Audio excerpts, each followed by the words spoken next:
Welcome back to the program. Let's take you back to one of our leading stories for today, the funeral ceremony of Hosni Mubarak, the former president of Egypt. We have Edward Yeranian, VOA's correspondent in Cairo, joining us. Ed, good to have you back. I was asking earlier on what the mood like is, today as Hosni Mubarak is being laid to rest. Many people were reminiscing, a lot of nostalgia. Older people were more forgiving of former President Mubarak. Younger people, a little bit less so, a little bit less nostalgic. State TV was running a black line across the top in mourning. I don't know that I saw anybody actually in mourning in the country, at least not here in Cairo. Egyptians, life goes on, they believe, and but they're very respectful of their dead. And I think most people, many people at least, even those who didn't like him, were respectful. I think that's what I would think. Right, and there were speculations that President al-Sisi will not be attending, but he was at the funeral. Why was this speculation going round, and what other notable dignitaries were in attendance? I think there was no interest in confirming that he would attend because that would have made him a possible target of an assassination. I don't think anyone wants to say where the current president is, to confirm to people that he's there, and that's the reason.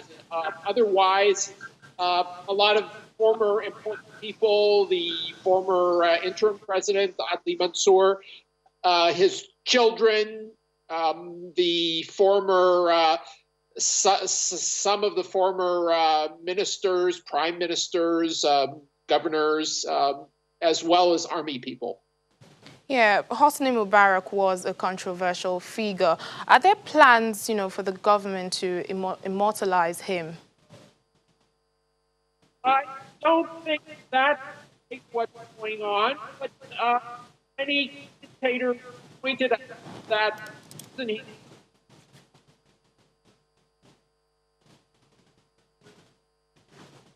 All right, Edward Yeranian, VOA correspondent, speaking to us there from Cairo. A group of 76 Ethiopian refugees have voluntarily returned home from Kenya's Kakuma camp to be reunited with their families after living in exile for years. This marks the first major voluntary repatriation program for Ethiopian refugees in the country. The movement, supported by the UN Refugee Agency, UNHCR, and the governments of Ethiopia and Kenya, is part of a growing trend of thousands of Ethiopian refugees in the region who are choosing to return to go back home, excited by political and economic reforms taking place in their country. She's aware of the difficulties that are coming. The main issue is schooling, and schooling is the most important thing. She's been studying English and Swahili here. She will have to learn how to write and how to communicate in Somali. It's a new challenge for her, and it's one of the different challenges that people who go back home find. But UNHCR is also there, is also in the place of return, and our colleagues will support them in ensuring that they're able to reintegrate in a society that left many years ago. There is a fundamental right for all refugees to return home when they choose to do so.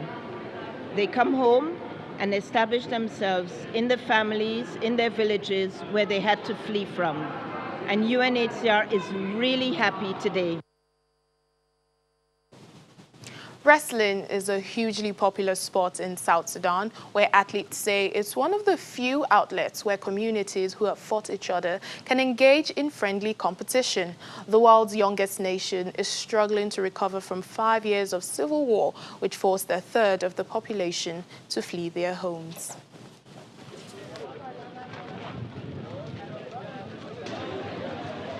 South Sudanese wrestler Mubarak strides confidently into the arena as his fans cheer and blow trumpets. His chest, smeared with ashes and dust, puffs with confidence as he faces his opponent, bracing himself for the fight.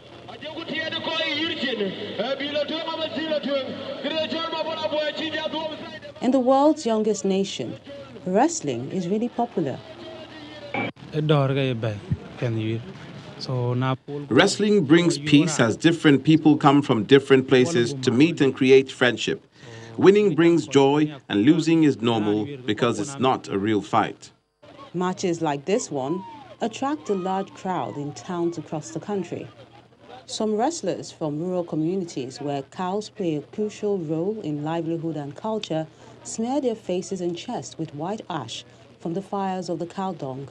Many tie animal print cloth over their shorts.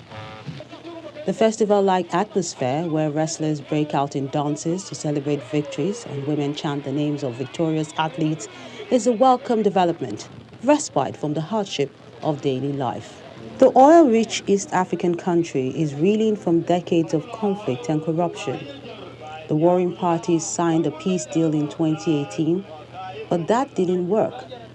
Another one has been signed recently by the president and former rebel leader.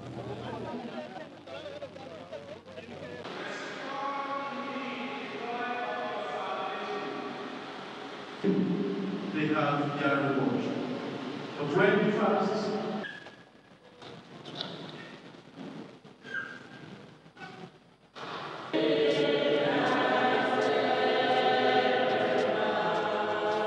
And Catholics around Nigeria mark Ash Wednesday, the start of the 40-day season that leads up to Easter, by attending the Wednesday service dressed in black clothes and black armbands to protest against violent crimes and kidnappings taking place in the country. Catholics in the country are being encouraged to show solidarity for victims and remember those who have lost their lives in the violence during this Lenten season. Sir Steve Omojiafor and Amauche Chidozie are both parishioners at the Catholic Church of Assumption, Falomo, Lagos. It's just a mark of telling the world that we know what is going on, particularly the Nigerian government. We know what is happening and we are praying hard that peace will return into this country. Killing and kidnapping and massacring people will end.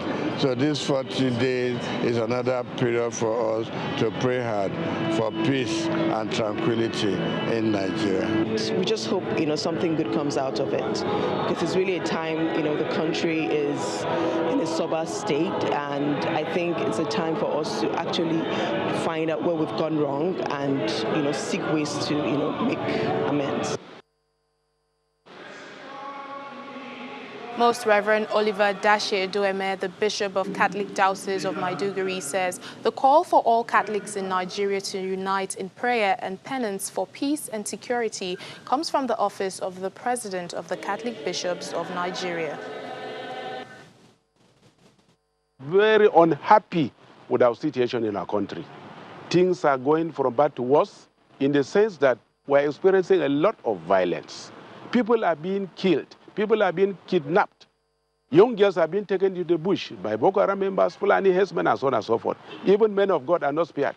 Priests have been adopted and killed. And we say that enough is enough. Well, that's it on the program today. Thank you so much for watching. I'm Layo Adegoke.